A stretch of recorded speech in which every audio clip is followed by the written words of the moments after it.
দর্শক, যেমনটা বলছিলাম, কার্যক্রম নিষিদ্ধ আওয়ামী লীগের প্রতিষ্ঠা বার্ষিকীতে নাশকতার রোধে দেশের বিভিন্ন জায়গায় প্রতিরোধ গড়ে তোলা হয়েছে। বায়তুল মোকাররম জাতীয় মসজিদের সামনে ফ্যাসিবাদ বিরোধী মিছিলের আয়োজন করেছে জামাতে ইসলামী। এ ব্যাপারে আরো খবর জানাতে যোগ দিচ্ছেন সহকর্মী ধ্রুব একরামুল। চলে যাচ্ছি তার কাছে। ধ্রুব একরামুল, আপনি যেমনটা বলছিলাম যে জামাতে ইসলামী এখন বায়তুল মোকাররমের সামনে অবস্থান করছে। কিছুক্ষণ আগে তারা ধানমন্ডি 32 অবস্থান করছিলেন। তারা বিভিন্ন জায়গায় অবস্থান কর্মসূচি পালন করছেন। আপনি যেখানে আছেন সেখানকার পরিস্থিতি জানাবেন।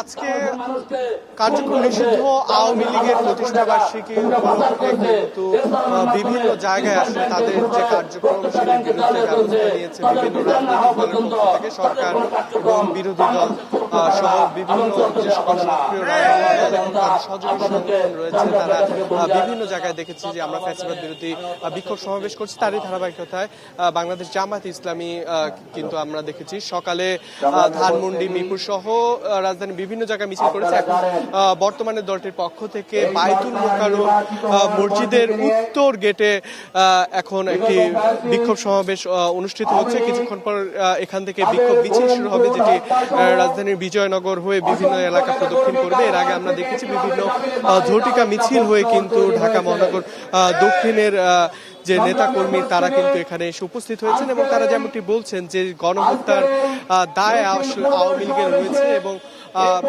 জুলাইতে ১৫০০-এরও বেশি মানুষ নিহত হয়েছে, যেটি কিন্তু জাতিসংঘ স্বীকৃত এবং সেই সঙ্গে দীর্ঘ ১.৫ দশকে যে সকল খুনের দায় এবং বেশ কিছু অভিযোগের কিন্তু প্রমাণও মিলেছে আন্তর্জাতিক অপরাধ ট্রাইব্যুনালে। সেই সব বিষয় যতক্ষণ পর্যন্ত না আসলে মীমাংসিত হয় ততক্ষণ পর্যন্ত যা আওয়ামী লীগের রাজনীতি করার কোনো অধিকার নেই, এমনটি কিন্তু তারা বলছেন। তো সেই জায়গা থেকে যদি আমরা একটু সরাসরি বক্তব্য যেতে চাই জামাতের এখানে স্থানীয় নেতাকর্মীরা যেটা বলছেন। কয়েকদিনের পত্র পত্রিকা পড়লে আমরা দেখতে পাচ্ছি এক জিয়াউল হাসান যা করেছেন সেটার বর্ণনায় মানুষের গায়ে লোম দাঁড়িয়ে যায়। আমরা যদি সেই জিয়াউল হাসান বিচারের মধ্যে দিয়ে আমরা যদি আওয়ামী লীগের প্রতিচ্ছবি দেখতে পারি যে তারা প্রশাসনকে কাজে লাগিয়ে কিভাবে সাধারণ মানুষের জুলুম এবং নির্যাতন করেছে।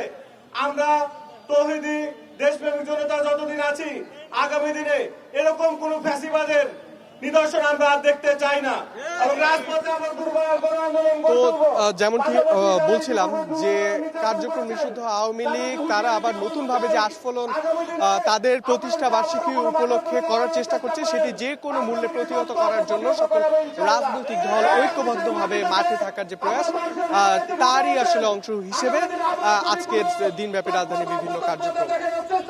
ধ্রুব একরামুল, আপনাকে অসংখ্য ধন্যবাদ।